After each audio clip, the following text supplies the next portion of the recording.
This video is going to be about momentum and impulse. Momentum, which we'll represent with the lowercase letter p, is the product of an object's mass and its velocity.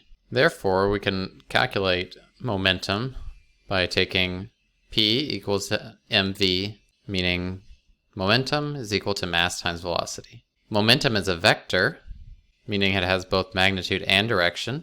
And because of this, the v in the momentum equation always stands for velocity. It never stands for speed. The unit of momentum, because it is mass times velocity, is a kilogram meter per second.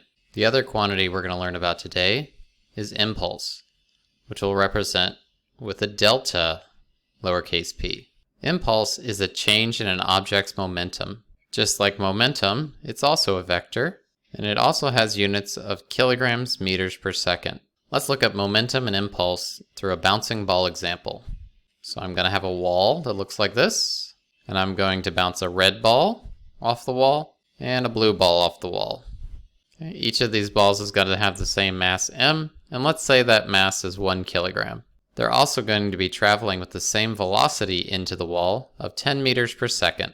The difference between these two balls is going to be that our red ball is going to be elastic, meaning it's going to bounce off the wall, and our blue ball is going to be inelastic, meaning it's going to stick to the wall and not bounce back.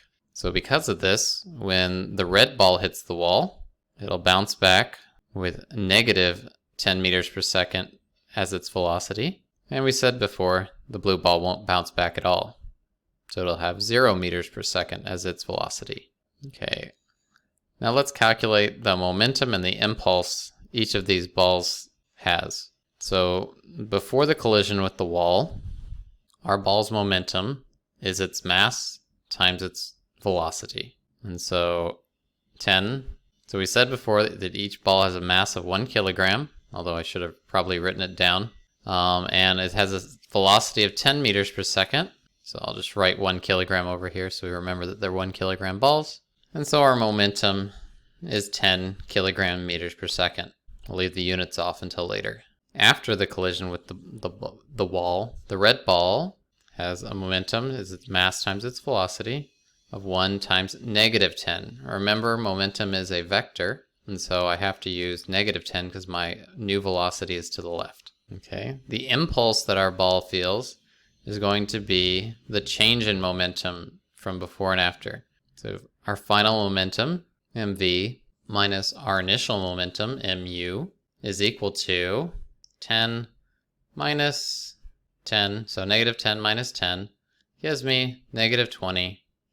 And so the impulse that this ball feels, the red ball feels from bouncing, is negative 20 kilogram meters per second. Okay, so that's the red ball, which bounces because it's elastic. Now let's look at the blue ball. So before the blue ball's collision, its momentum is also its mass times its velocity. So 1 kilogram times 10 meters per second gives me 10 kilogram meters per second. After the collision, the momentum of the ball is its mass times its velocity. So 1 times 0, because the ball's come to rest on the wall. So it has 0 momentum at this point.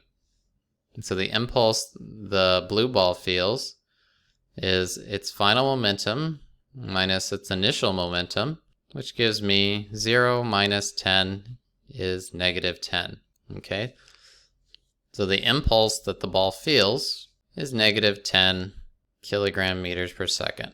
So this is an example where a bouncing object has a greater impulse. And as you'll see in later videos, this also means that our bouncing ball has a greater average force acting on it. All right, that's the end.